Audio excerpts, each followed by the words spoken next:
श्री स्वामी समर्थ परब्रह्म ग्रंथाचा भाग 167वा.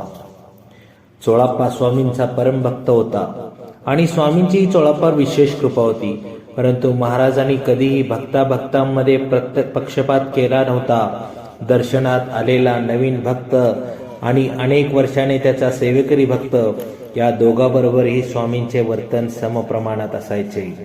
स्वामींच्या कृपा आशीर्वादानेच चोळाप्पाला संपत्ती आणि संतती दोन्ही प्राप्त झाली होती. कृष्णाप्पा हा चोळाप्पाचा मुलगा स्वामींच्या सेवेतच होता.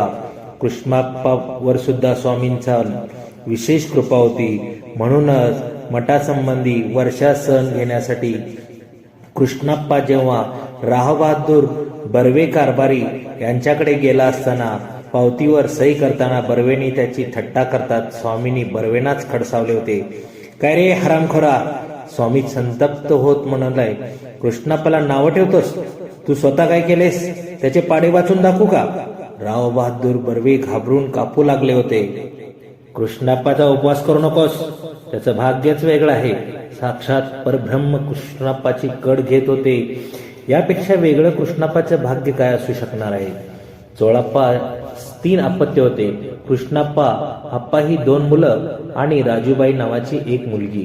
राजूबाईचे लग्न कृष्णाकाठच्या गोटे गावच्या अनंत भट्टाबरोबर झाले होते. राजूबाईचा संसार सुखाचा चालला होता. आपल्या मुलीला सुखात पाहून चोळाप्पा आणि त्याची बायको येशूबाई तृप्त झाले होते आणि समाधानी होते. परंतु चोळाप्पाने जर भविष्यात डोकावले असते तर तो सावध झाला असता. आपल्या मुलीला भेटायला एकदा चोळाप्पा गेला होता आणि त्याला राजूबाईची प्रकृती नरम आहे हे जाणवले होते. विचारल्यावर राजूबाईने वैद्याकडे औषध घेत आहे असे उत्तर दिले होते. परंतु लवकरच चोळाप्पाला कळून चुकलं की राजूबाईला क्षयरोग झाला आहे. चोळाप्पावर आबाळ कोसळले होते. त्याला राजूबाईची अवस्था पाहवत नव्हती. चोळाप्पाने तात्काळ भक्तवत्सल संकटमोचन श्री स्वामी समर्थांच्याकडे धाव घेतली. स्वामींच्या चरणावर अश्रूंचा अभिषेक करत त्यांनी स्वामींची करुणा भाकली आणि स्वामींकडे राजूबाईला वाचवण्याची प्रार्थना केली.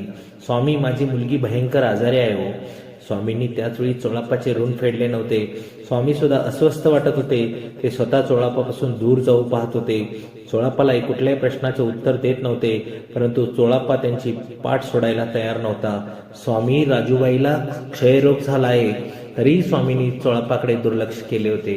यानंतरची कथा पुढील भागात. श्री स्वामी समर्थ. जय जय स्वामी समर्थ.